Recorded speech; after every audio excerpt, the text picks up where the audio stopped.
that people hold themselves back from living their purpose, from living out loud, from being who they really are, because they're scared, because they've been programmed to feel like they're not deserving.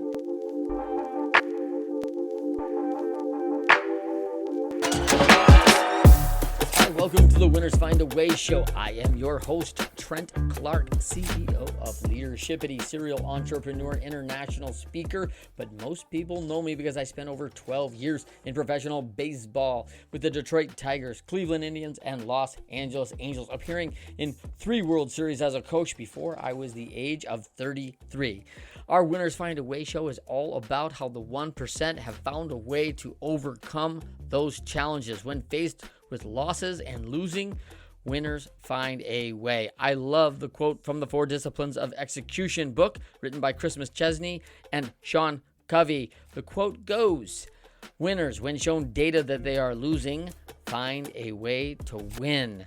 Won't you join us and discover for yourself how you can win too?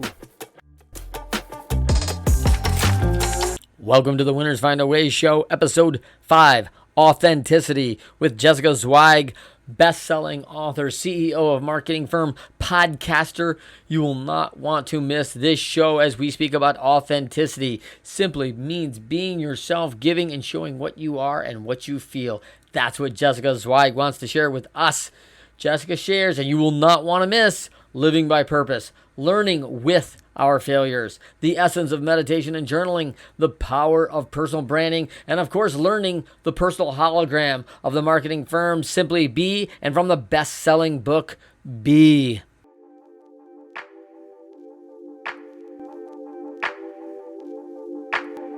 Hi, this is Trent Clark, CEO of Leadershipity. Welcome to Winners Find a Way. We're excited to welcome Jessica. Say hello. Hi, so good to be with you. I'm so excited to have you with us. I'm super thrilled, right? This is so awesome because I have been climbing into your book, Be. So let's talk a little bit about that. When did that come out, Jessica?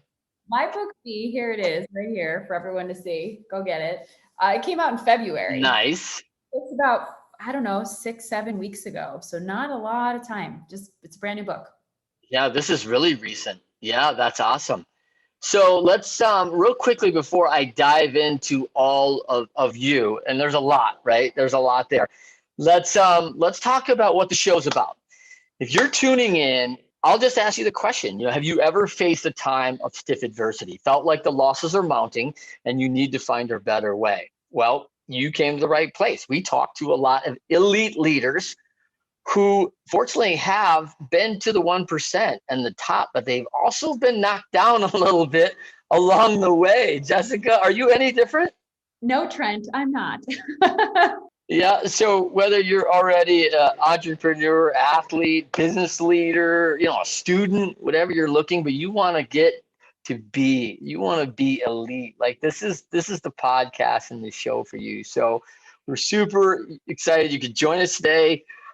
Jessica, why don't you lead with where they can find you? They can find me. I'm really easy to find. So I do personal branding for a living. So I kind of walk my own talk, right? You can find me at jessicazweig.com. You can learn about my business, simplybeagency.com.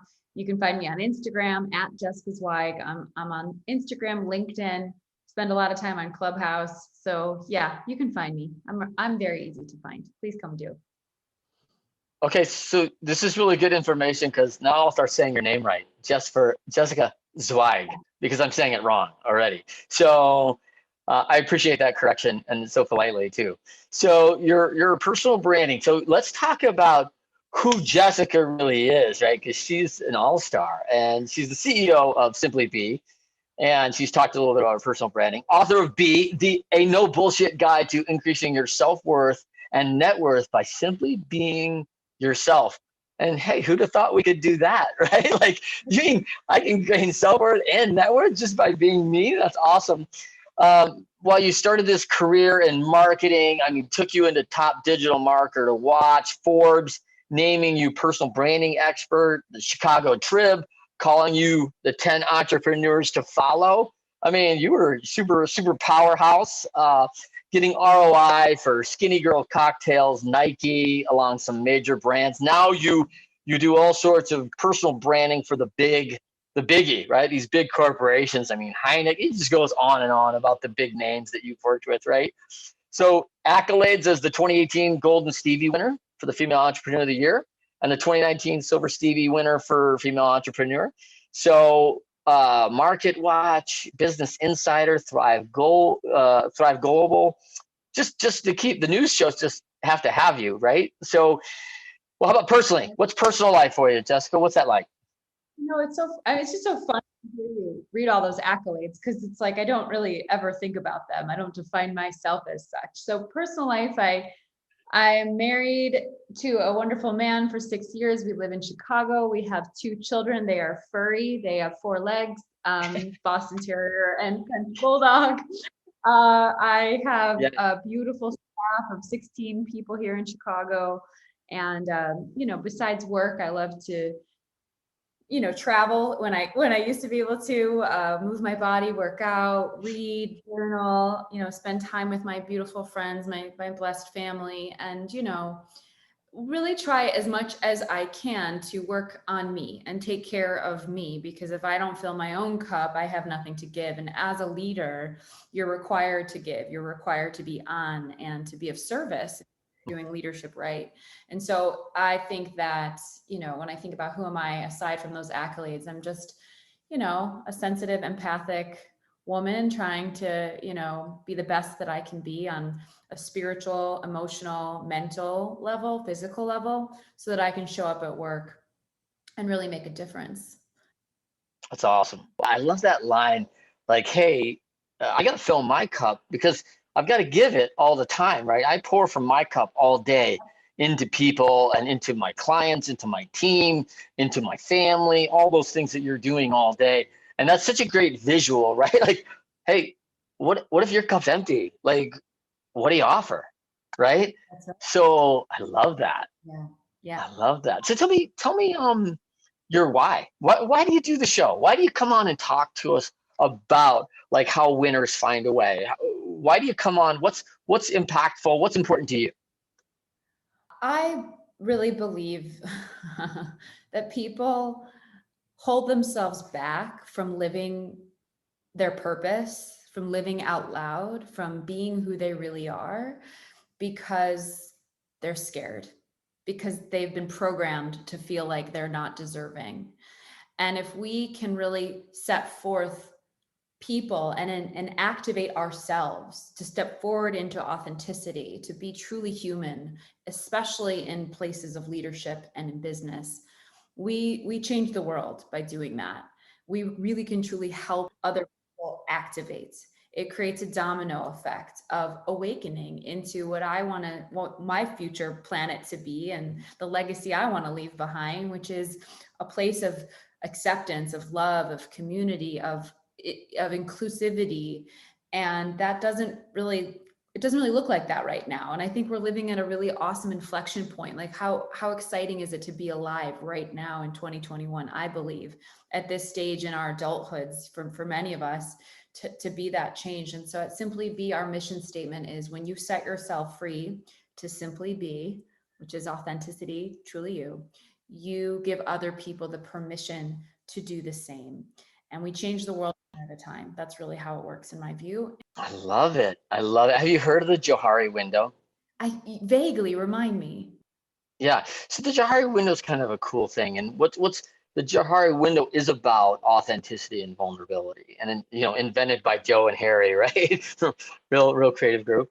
And so they came to this Johari window and talked about how being open to things that you don't know about yourself, but others may know about you. And then also being open to sharing some of the hidden things that we don't often share, right? Like that we're just not very good. Now, there's a lot of openness that I know this about me and Jessica knows this about me. So we have a lot of openness that we know things about each other, but we just don't walk in and to Starbucks and, hey, I'll take a latte and let me tell you some deep hidden things about me, right? We don't do that with any stranger. But do we need to be doing more of that with people that are close to us, diving into that vulnerability pool? And ultimately, in the Johari window, when we do it, it's reflected back by other people, right? They have permission to dive into their authenticity and vulnerability. So I love it. Yeah. So this is great. So let's pivot, Jessica, to the most impactful pivot point you had, as a kid, when you knew you were destined for leading at the top levels of business, of making this kind of impact. What was the point where you said, listen, I know I can go out and make a difference and be the difference? When did that come for you? Oh, it definitely didn't come when I was a kid. I really I struggled a lot as a child and as a young adult and a teenager and even in college and after college. I think that's why I feel so committed to being a stand-up authentic leader today in my adulthood, because I honestly didn't have that much to look up to when I was growing up. I had mentors that came a bit later in life, but I had kind of a dysfunctional home and a rocky childhood. And so it really wasn't until I went through some severe rock bottoms, actually, as a young woman in my 20s and my early 30s, that really woke me up to there's something really powerful that I'm here to do, and that I had learned by making a ton of mistakes, in fact, my power, because I don't think we become great unless we fail. And I, had some pretty epic failures. And Yeah. that was really the turning point for me to, you know that I didn't, had it in me to even be an elite leader, someone that could change lives. I had to really find worthiness within myself. And to be honest, most of my young adult life, childhood, I suffered from low self-esteem, lots of bullying, some abuse, right? So it wasn't really until I became Yeah. more mature that I realized, no, I have to do this inside job thing here first and really work on myself, learn the lessons and apply them in a different way. Wow. There's so much in that right there, by the way. That's so good. But I think first what I heard was, to be great, you got to learn from your failures, right? And I think that to me right there really nails it, because we learn so much more from failures than our successes often.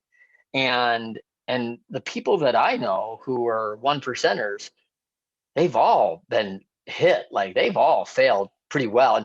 And you being the Illinoisan that you are, Lincoln is one of those people that everybody always goes to. It's like, this guy failed all the time, right? Like he was like the epitome of failure. You look at what he was before he was ever the president, and man, this guy went for stuff and big stuff, not little stuff. Like, he went for the big stuff and failed miserably. Like, and yet he was this great person. So all those learnings from those failures, right, that actually changed things for him. I just think it's amazing. So I love that quote.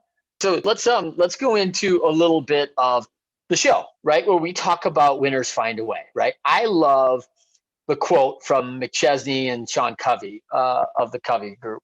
Winners, when shown data that they are losing, find a way to win. And so that's critical. Winners, when shown the data that they are losing, now find a way to win. So this is, to me, a failure, right? We're failing, and the scoreboard is clear. The writing's on the wall. Our P&L is clear. Like, there's a lot of data that says, hey, we're not doing well, right? And so what do we do to change it in those moments? So let's talk a little bit about your background that kind of catapulted you.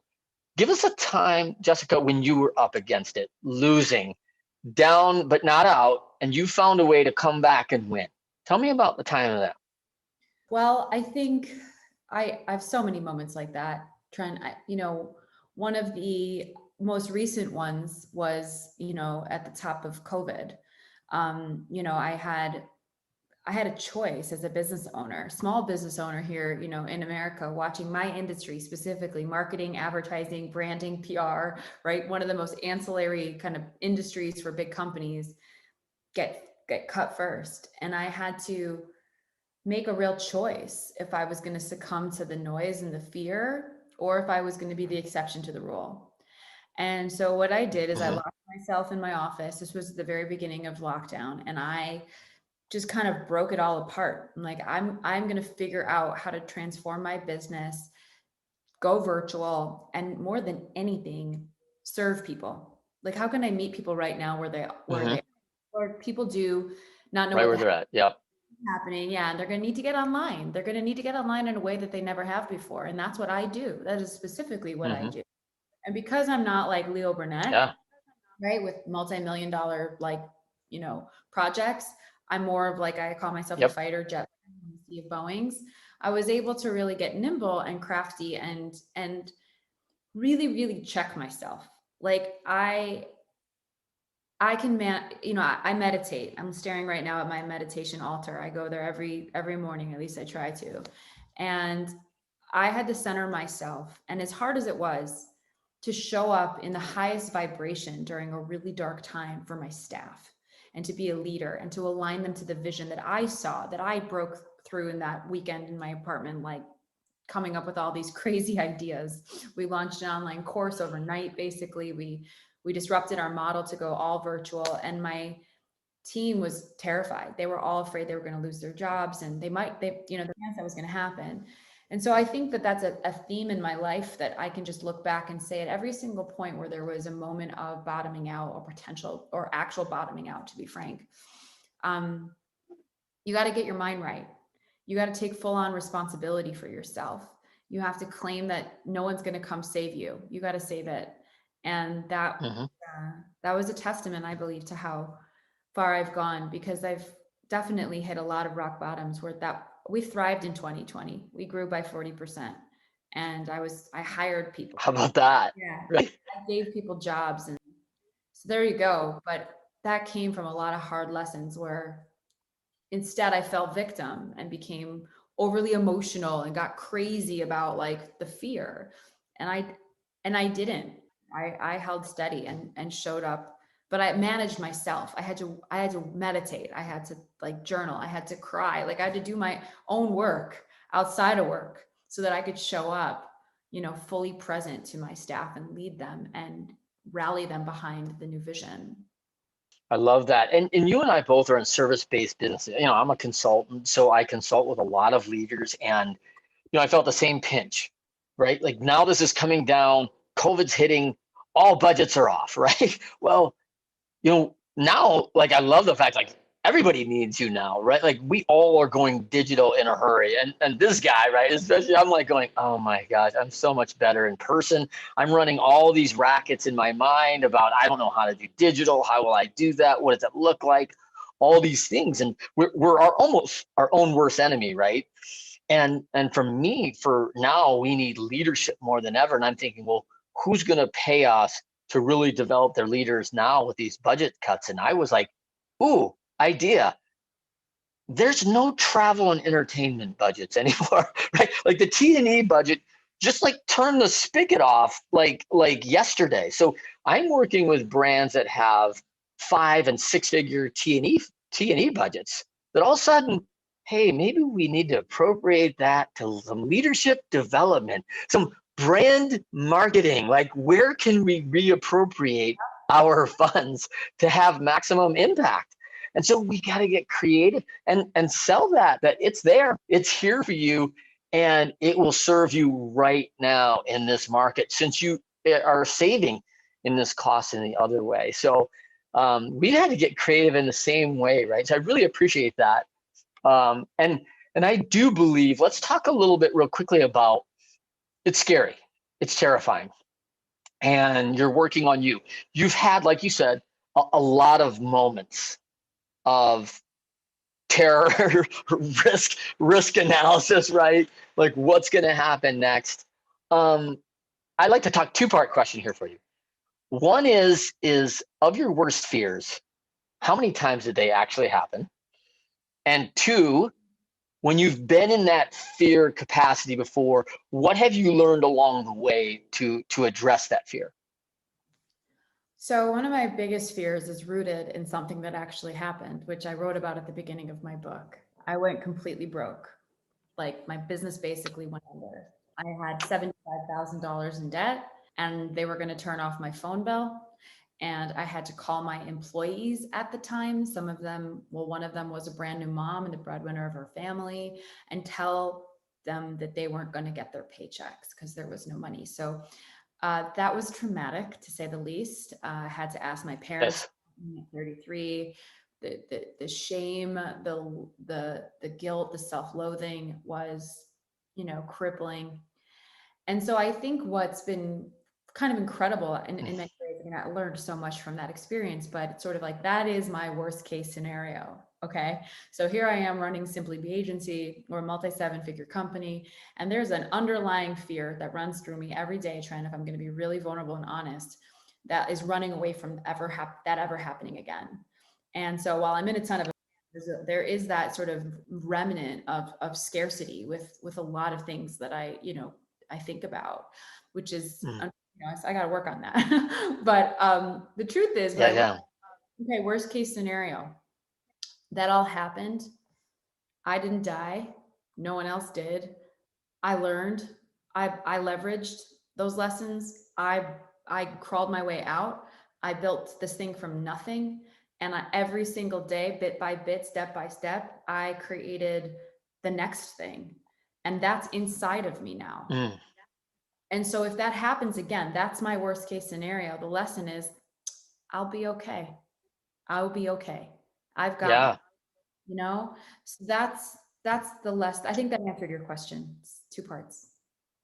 It does. I mean, yeah, I think that's it's so awesome, right? Because so for our listeners know, when I was introduced to Jessica originally, like I knew about the book, and a mutual friend of ours, I said, listen, get the book and read the forward.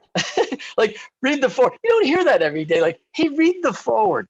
So I read the forward of B, the book, and I was in tears, right? Because I've been there. I've been in that position. I'm 51 now, so I'm a little bit older, but um, I've been in that position where and I was in Chicago at the time. I literally called my dad in tears driving down, I-94 into the loop, figuring out how I was going to make payroll, how I was not going to lose everything I had, and going, what I must be, and that self-talk in those moments is, I must be the dumbest entrepreneur. I must be is there a stupider, more unqualified business owner in the world than me right now? Like all the things that I thought, like, how did I get to this point? Where did I miss all the warning flags?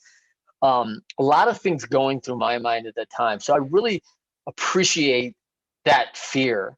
And I think, as you say that, you sharing that experience today, I mean, with other people who can totally identify with that, I think it's so huge because, someone asked me the other day about entrepreneurship, Jessica. They said, well, don't you tell everybody they should do it? I'm like, oh no, like Yeah. I don't.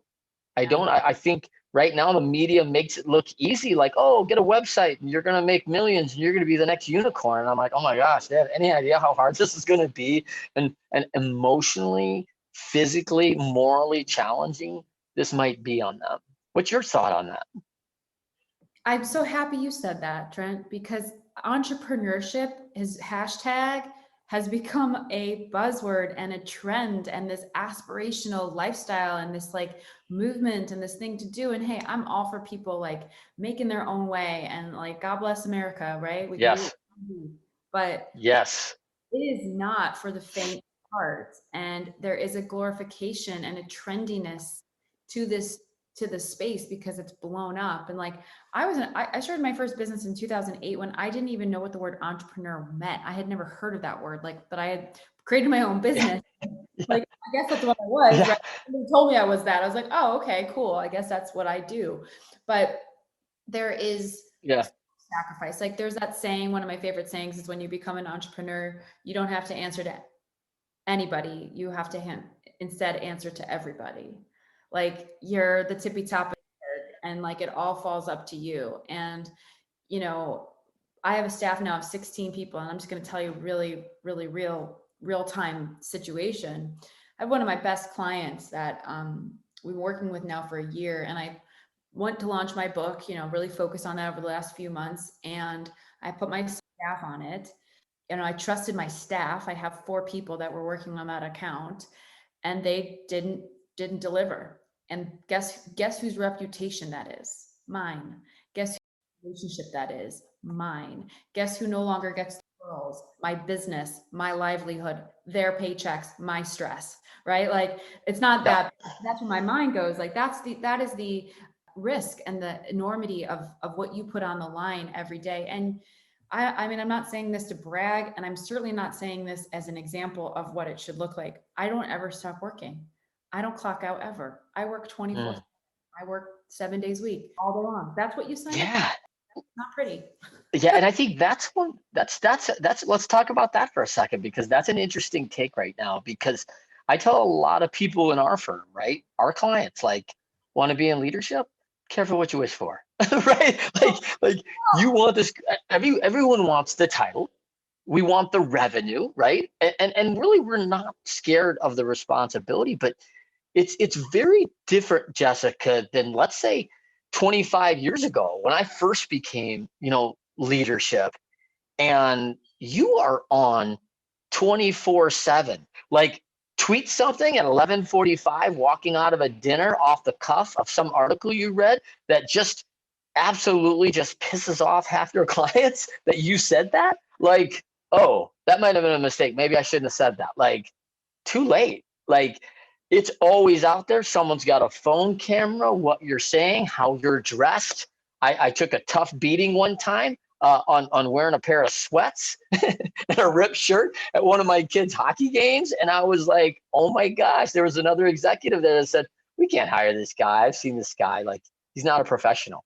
Wow. And I was like, and I lost the work. So you talk about losing and what it takes. Like, it is not for the faint at heart.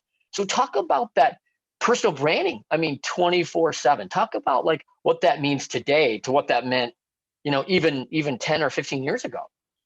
Yeah, I mean, it's really quite amazing. So I often believe that, if my business had started 10 years ago, it would never have gone anywhere, because personal branding has really evolved and has become far more of a buzzword and a true asset that people really truly understand now. However, that all being said, I think there is still a ton of misconception about it.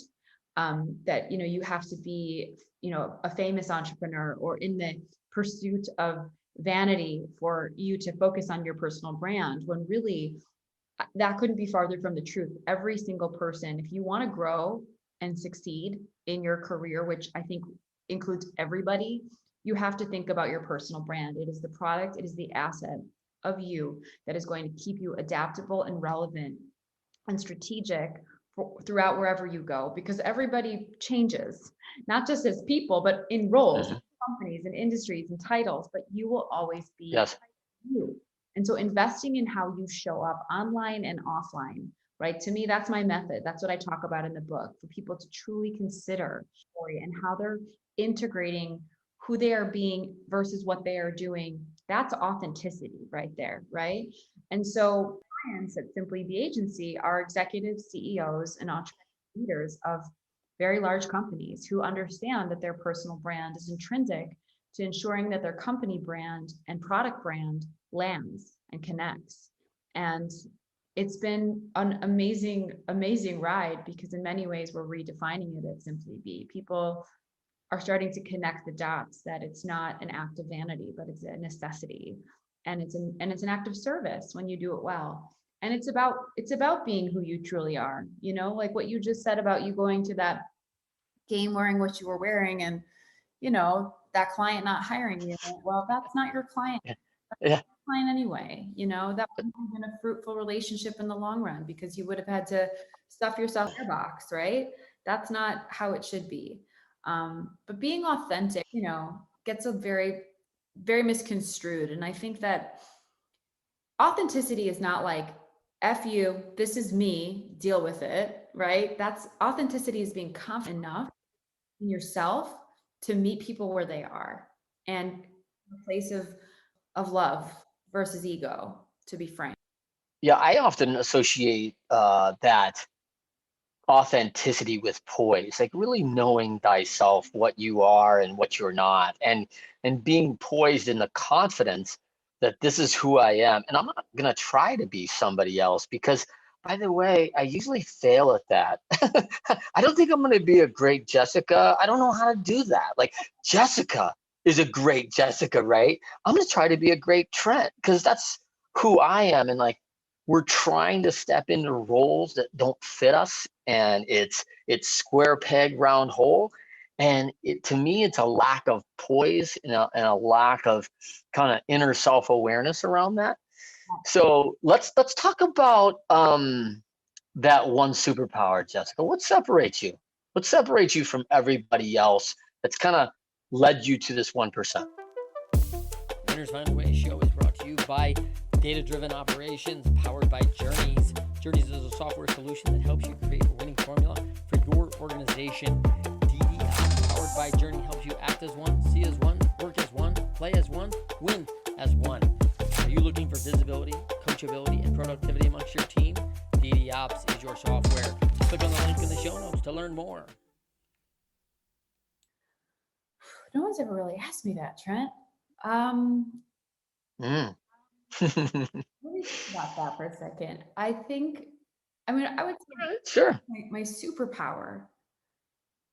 My superpower is my ability, and I really do own this, to be a mirror, to cut through to someone and see what's inside of them that they cannot see for themselves. But more than that, a lot of leaders and coaches can do that. But what my magic is being able to articulate that, to be able to put that into language and words and messaging, AKA your brand, that is completely who you are and authentic at the same time. And so that's a gift that I just really, I see people and I understand how they need to communicate who they are more than they ever will. And then I also think too, what makes me different is I'm a Zennial, right? So I'm 39 and I sort of sit like Yeah. between the Gen X and the millennials. So I'm young enough to Yeah. like understand social media and like hip enough to play in that space, I think. And then Nice. old enough to relate to, the older, entrepreneurs, executives, people who are trying to truly navigate that world and be that bridge that can really make sense to that client and make people Okay. feel extremely comfortable within that space without it feeling icky or awkward or gross. It's awesome. Okay, let's talk a little bit about when you're talking about someone who has been down this road, who's, I don't. So when I tell people about going back into the pain, right, the sacrifices, the challenge we've made, I don't want to relive it, but I want to revisit it, right? So what I'd like you to do is talk about someone who, if they are in that space right now, what's your kind of go-to? What do you recommend someone? What works for you that you think is probably one of the most important things for someone like down but not out? Like, where do you go back to? You've talked a couple of times about being pretty far down, like where you get, we've talked about rock bottom, which is always a firm foundation. Right? Like, when you're down but not out, what gets you moving back forward? I it really comes down to two very simple things. I go within. I go within. I think we're real overly stimulated in our society, and just shutting down the devices, sitting down, closing your eyes. Meditation is a very powerful thing for me. I also journal. I like to take walks in nature. I like to be in sheer solitude, to get quiet and to get clear, because I'm able to then hear the Mm-hmm. truth. I'm a very spiritual person. I haven't really talked much about that, but Mm-hmm. I'm very, very attuned to source, God, angels, whatever you want to call that. But when I quiet myself down enough, I actually can hear them. And they speak truth, they speak peace, they speak clarity. And so that is a practice that I have really turned to in my hardest of moments. The second thing Mm-hmm. I will say, however, You know, I heard Gary Vaynerchuk at once say, someone asked him, like, what's the best piece of advice you'll ever give? And I was shocked what he said. He said, if you have 2 to 3 people in your life that you can depend on, call yourself blessed. And that's all you truly need. Like, hold yourself accountable to those people and let them keep you in check. Mm, And, and I was like, that's coming from one of the most famous entrepreneurs in the world, like 2 to 3 people. That's all that matters. yeah. Yeah. Yeah. And so when you're down and out, Wow. go to your tribe, talk to your mentor, talk to your coach, talk to your Mm, therapist, talk to your partner, cry on the shoulder of your best friend. Let mm. them hold you, see you, push you, be honest with you. And if you can go within and then lean on those key people, um, relying on source, relying on those that love you, you can get through anything. That's so good. That's so good. Like what I hear when you say that is I hear that when you go within and you go to that quiet place, right? Um, People think like the woods is a quiet place. When you get there, you actually realize in solitude it's very loud, right? There's tree branches, there's wind blowing, there's birds, there's what was that? Was that a bear? Like you start hearing things like it's really loud out here. There's a lot of things. But do we stop and listen? Do we stop and listen to that higher power? Like, a lot of people came to me as a kid because we have 5 kids, my wife and I, right? And people go, "Oh, 5 kids." There's that big gasp when I'm speaking, right? There's 5, and everyone goes, "Oh, well, parenting. There's no manual." And I'm like, "Oh yeah, there's a book like 2,000 years ago. It's really good. Like it's biblical. Like it's got all these great tips on a foundation of who we are and talking through actually." How you might parent, right? Like, and how we should hold ourselves. And if you go back to that source and listen, you will hear it back to what you need to do. And I think that has been a huge grounding force for me in times of trouble. There is always a there's always a center, right, that you can find and you can go back to it. And it's far beyond me, right? And I like to be close to it, but it's just not always in me, right? But it's always there, and it's absolutely firm rock, firm foundation for sure for me. That's so I appreciate that a lot, Jessica. That's awesome. Um, let's talk about real quick. Let's go to before we go to Q&A. I want to do a couple things. One is I want to talk a little shop on what do you think the one belief, value, or action that for people on their journey that when things get hard and they're on that road, like what's the one first belief or value or action that you would take when it gets tough? I really believe in the practice of building yourself up. Like you have to remember and really point to what makes you great. Like I think, can get stuck in the loop of humility and self-criticism. And it's a choice, Mm-hmm. it's an active choice. It's an active choice, mental game to remember who you really are and to decide I'm going to align to my highest version of myself. Like, yeah, I've had a lot of rock bottoms. I've also had a lot of major wins. I've had a lot of people send me Yeah. beautiful telling me how I've changed their lives. I've had, staff members blossom under my roof because of my coaching. Like I've seen clients get, top tier media hits because of us. And, there's lots of goodness, right? That we all create in the world that we often will forget because of the situation that sucks in front of us.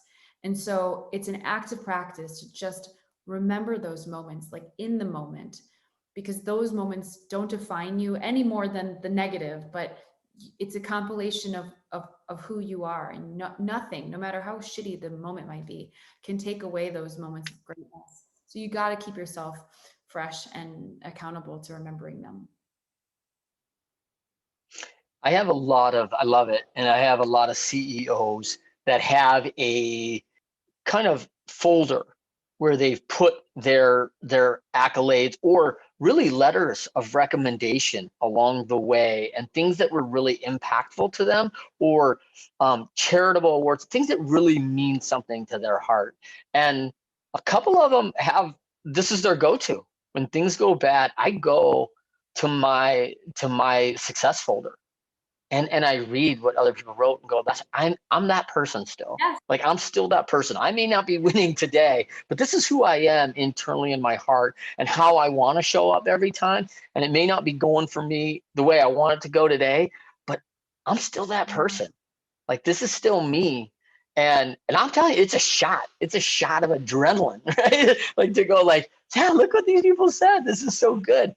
And I think everyone should have that folder, right? I do. I love that you said that. I have a thing called Special for Jessica in my Gmail that I literally save all of the love letters and fan mail and like positive, reflections from clients. It's like you got to like keep a little sacred box of all the things that, like medicine, of moments where people really shined a mirror and a light at you. It's such a great hack. That's so good. Like, so good recommendation for all. Let's we're gonna go to Q&A in just a second, but I want to thank, first of all, Jessica, so much. I know our listeners will always see the value in our episodes, and of course this one is no different. I enjoyed learning today about a couple different things, like as we talk about to be great, we have to fail. Our authenticity. We didn't even get into gravity yet, which we kind of talked about a little bit with you're on 24/7 and the gravity of those things that are happening right now. I love your outlook that what a wonderful time it is to live today, where I don't hear that attitude every day, right? Most of the attitude every day is these are the worst of times, right? And like there was never a good time. Like, come on. So it's a very interesting perspective of how bullish you are on this time right now, because it is intriguing for sure, and there's a lot of energy. So so much to learn from you. We need only 17 more hours, and we'd be right there. I guess we'll have to pick up the book. But let's go. Last thing, it's time for the best way to win. Is there something you want to share with the listeners that we didn't touch on today?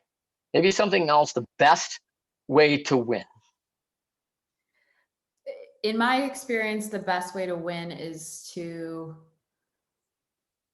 come back to the root of why you do what you do. And if I believe you're aligned and authentic and on purpose, it has less to do with you and your own bottom line and your own vanity and ego, and everything to do with being of service to other human beings. That is how you win. Like, if you come from that place and you're genuine and you're consistent, you will grow. You'll grow. People feel that. People refer that. People buy that. People follow that. And so it's Yes. that you either attune to or you don't. And once you actually click into that, like that alignment, the game typically changes. It's awesome. Love it. Tell them where they can find you, Jessica. They can find me at jessicazweig.com. My Instagram is Jessica Zweig. LinkedIn, I'm Jessica Zweig. And if you want to learn more about my personal branding company, you can go to simplybeagency.com. All right. And Winners Find a Way show, brought to you by Leadershipity, our firm and our brand. You can find us on YouTube Live. You can find either me or Leadershipity on all the social medias by @Leadershipity or @Trent M. Clark. So you can find us there. Website is leadershipity.com. And please subscribe to our YouTube channel. Hit the click, subscribe, join us. Lots of great content we pump out. And you'll see our podcast is going live next week. So we pump out this is a podcast about a month after our live show. And look for our upcoming ebook, The Pyramid of Leadershipity. Super excited about that. And please rate Winners Find a Way 5 stars. Last, let's finish up with our quote that's your go-to. Like, what is your go-to quote that you find that kind of gets you back centered? Do you have a saying? Do you have a verse? Do you have anything that kind of always you journal a lot, so you probably got to have a lot of information, like, ooh, when I read this, and you hit like on a ton of them, by the way, right? Like with some of the things that people have said. And I love what Gary V, talking about what he just said about how that forces in, like, we become 2 or 3 people, and we have that genuine relationship with people. It's so important. If we have that, we've got everything. So talk about what's that saying or go-to for you. Yeah, you can give me two. I'm easy. Anything you need, Jessica, you know that. Well, the first one is the first line in my book, which is do not be surprised how fast the universe will respond once you have decided. And to me, that is just it is a quote that I orient to everything I have ever done that has worked, that is successful, that is fulfilling. Success is a choice. It's not circumstances. It's not, luck. It's not hard work. It's a choice. There's that. And then I also love the quote by Anais Nin that states, we do not see the world as it is. We see the world as we are. And so when we do the inner work and the inside job of believing in ourselves, of loving ourselves, of thinking of ourselves as important and brilliant and necessary, we actually see everyone else that way. And so those are my two favorite. I love it. So mine today, I'm going to go, because of the spiritual thing, I really thought about this with you this week, is that I went to 2 Timothy 3:16-17. All scripture is God-breathed and is useful for teaching, rebuking, correcting, and training in righteousness, so that the people of God may be thoroughly equipped for every good work. And when I think of that, like, I just think it just immediately came to me because, you're equipping people for good work. Like, your authenticity is found in you serving others, right? And having those good works. And when we're not authentic, when we're not in that right mindset, when it's not others focused and me focused, it's often not good work, right? Like, it's really not. And it's certainly, there's nothing righteous about it, right? Like, it's selfish. It's from a place of where we really don't want to come from. And that shows through in authenticity for sure. And I find a lot of leaders, when we talk about being that authentic leader, it starts with being genuine. And how does my heart show up in these things? So I really thought of that verse for you today, because I thought that reminded me of you, because that training, right? And I'm reading your book, so I'm being taught. I was rebuked twice already. I'm being corrected all over the place of what I'm doing wrong. And so it's just the training is always what I need, and there is that foundation. So coming back to that. So Jessica, thank you so much for being on the show. We're going to stay with it and do a little Q&A real quick. But thank you for coming on. I'm so blessed and thankful that you could join me. You're so welcome. I'm so blessed. Thank you for having me. I know I'm a different type of guest than you typically have, which is probably a really, hopefully, exciting thing for your audience. And this is a beautiful conversation. I really peeled away a lot of layers and got really deep, like you said we would, and talked about a lot of really important things. So thank you for having me. Yeah, that's it. We're going to jump into the Q&A now. So if you want to get even deeper with Jessica, like, and you got a tough question, like, please ask it now. She's not afraid, right? Like, she's going to answer the tough stuff. She hit on a key element that, we're not talking about sports and X's and O's, and we do that a lot on this show as it pertains to both life, business, and sport. So we do enjoy that kind of audience a lot. But let's talk about the first question I had for you, which was hopefully a good one, Jessica, which was so people want to know about the personal hologram. It's well documented. You've trained people all over the world. Like, what's a personal hologram, right? Like, people are thinking of some pretty wicked stuff in their living room of like, hey, what shows up? And like, I don't even have to be there anymore because my significant can just see me on the hologram. Like, what does it mean from a personal branding side? Can you talk to that a little bit? Yeah, so I don't know, for those who are watching, this is it. This is the hologram, right? It's a framework, and trademark framework that I, built at my business, Simply Be. And it's a tool that we use to get our clients crystal clear on their brand identity. So every platform needs, in my view, two really strong things, essential things: a brand message, a clarified brand identity, and a clarified brand strategy. You have those two things, and then you tactically execute against it. Branding is where it starts. So the hologram is intended to reconcile a problem. The problem is such: branding as an industry, to get branding right, is an exercise in clarity. You have to know what a brand stands for, Mm. feel it, want it, understand it, clear, you've got to buy it within less than 15 seconds today. That's what the point of a brand is to create an instant emotional affinity and response. On the flip side, we're talking about people. People are anything but clear. People aren't meant to be understood in less than 15 seconds. People are all dynamic, complex creatures. So the hologram is intended for that problem by allowing the client or the reader to identify what are the crystal clear message points that they really, really want to own without sacrificing any depth or authenticity. And if you follow the hologram, it gets you there. It's one of the most teachable tools I've ever built. I've taught it all over the world to thousands of people across different workshops and corporations. And then every single one of my clients goes through it at the agency. And I put it in a book for 21 bucks for anybody and anybody to do. So I'm really excited about that tool. Yes, I'm getting thousands of dollars of ROI on that $21. So it's awesome. Yeah. Let's take yeah, so just the B book. Buy it now. We all need to buy it now. I've already got it. So here's a question. How did you get developed by people in your life and other leaders, like in your family? How did you get developed or from these various organizations that you worked for?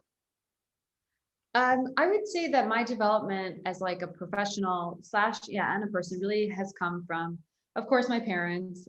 My dad is an entrepreneur, self-made man. Really taught me, was the example of hard work and tenacity and coming from nothing and building, a wealth of a livelihood. Like that was a true role model for me.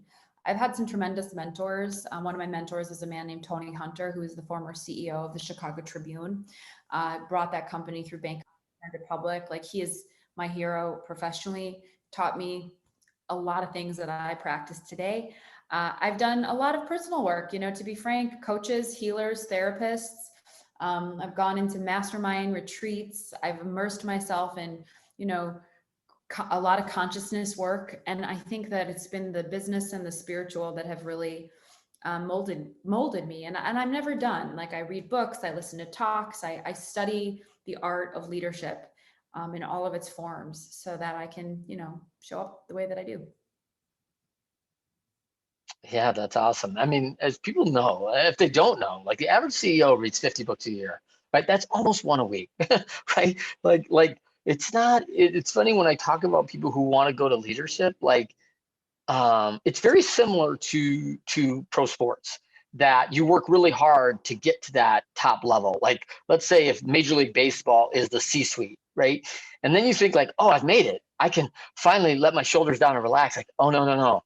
Like it's twice as hard to stay. It turns out, because everyone wants your job, right? Like you got all the big money, you get the role, responsibility, you got the title, you got the lifestyle, like everybody wants it. So it's really hard to stay. And that's when the work and the education. So I tell people, if they're not a lifelong learner, I don't know if leadership is for you. Amen. What's your thought on that? I All right, agree. go ahead. Good. No. I have another good question. When you look in the mirror, because you're good at holding up mirrors, right? Like, yeah, it's funny when you said that. I picture like you walking like into someplace, just like mirrors all over. Like, oh my gosh, I just want to look at you. I don't want to keep looking back at me. I'm a mess. You look all polished and great. Like I'm a train wreck over here, right?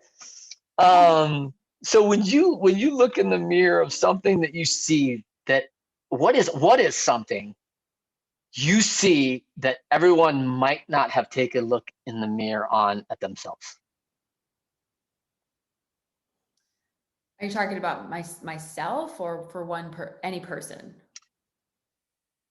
For any person, what is something that you see, it on your journey, and maybe you discovered it later, maybe you discovered it earlier. What is one thing in that mirror that you see now that everyone might not have taken a look in the mirror on? Like they're unwilling to look at it or they're not noticing it. What is something that we have to do? Sure. So, I mean, the first chapter of my book, I'll just keep referring to it, the chapter is titled Embrace Your Shit. Can I swear on your show? It's Yeah, right, sure. called Embrace Your Shit. And then it's really about holding up a mirror to all of the things that we think we need to hide. And and so my answer to that Mm, question is, we all have this unique DNA, this unique journey, these unique life experiences, the collection of the way we were raised, to our schooling, to our failures, to our work experience, to our friend groups, to our siblings, to our neighborhood. Like, we all have these absolute one of a kind life stories. No one is us. That is such a phenomenal thing to think about. And so when you really mm, like look at what you have learned along the way of that, that is called a diamond, a rare and special diamond called your unique value. What you're here to teach other people, what you're here to give, what you're here to help serve based on mm, your own journey. And people forget that. People undermine that. People completely don't consider that. And then they're like, well, who am I? And that's where the imposter syndrome comes from. That's where the fear and unworthiness mm. comes. They forget that they have something undeniably unique that's no undoubtedly going to help other people. That's my answer to that question. I think we look in the mirror, we really remember that. Yeah, so I love that. When you think, and I look at the mirror, and I own my crap, as you say, right? Like, there's a lot, by the way, there, and I would say I never noticed the crown, right? Because in my world, spiritually, right, we are princes and princesses, right? Like, it's Princess Jessica for me. She was made unique in her own way, and she's special and an absolute princess, right? In this greater scheme of it all. And so if I'm a prince, I can tell you I notice my crap, but I don't notice my crown. Does that make sense to you? It does. It's beautiful. It's it's why honestly I do what I do, so people can remember that. That's awesome. I mean, if you can show people that it exists under any circumstance, by the way, good and bad, right? You just said, listen, if you're going to be great, you get great through your failure. So I'm going to end with this last question. How do we learn from all these failures? Why are failures absolutely necessary on our way to success? Tell me what you think about them.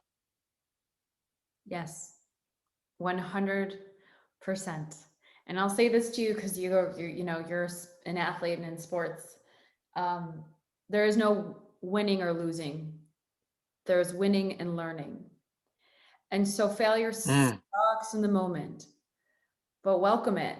Know that if you're not getting darted at or hitting a rock bottom, then you're not playing big. Like, you're sitting on the sidelines, perhaps. And mm, so failure is it. I saw a beautiful quote, in fact, just yesterday on Instagram. I will pull it up real quick because it really touched my soul. And I feel like this is, really speak to this. It's a little bit different, but it said, mm, if you are hurting or grieving right now, remember, every ounce of pain you feel is merely a reflection of the magnitude at which you loved. So if you mm. fail and it freaking kicks your butt, and it's one of the worst things that's ever happened to you, that means that you really cared and you really tried and you really went for it. You played big, you risked. And that's what life is all about. So when I come back to your pain of reading your forward of the day you faced bankruptcy, um, that pain, wow, horribly significant, right? It was still, is it chronic? Because to me, it feels acute. Like it hurt really bad then. And I mean, you know, gouging in, right? Like, I am in your side and just, you're just, this is brutal. But it's not chronic pain. You played big and you felt some acute pain, but I don't see it as chronic pain. I see chronic pain as regret.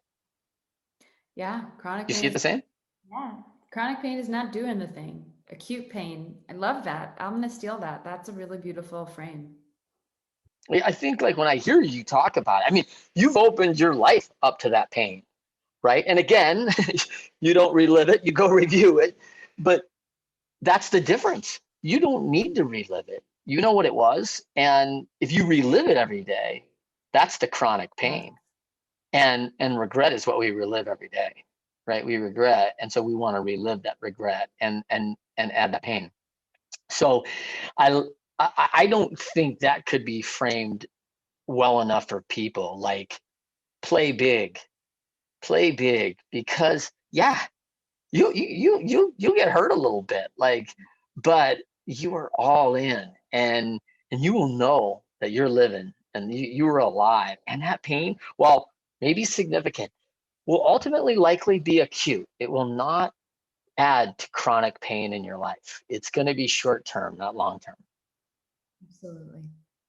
Beautiful. And the beautiful gains, I mean, come on, you know the upside. And I think this is the challenge of people that this is always the challenge in my world, is people see Jessica Zweig today and go, wow, she's a superstar. She's never had a challenge in her life. She's on cloud nine. Look where she lives, and she got a great place. She's got a book, and she's right. Like, oh, no.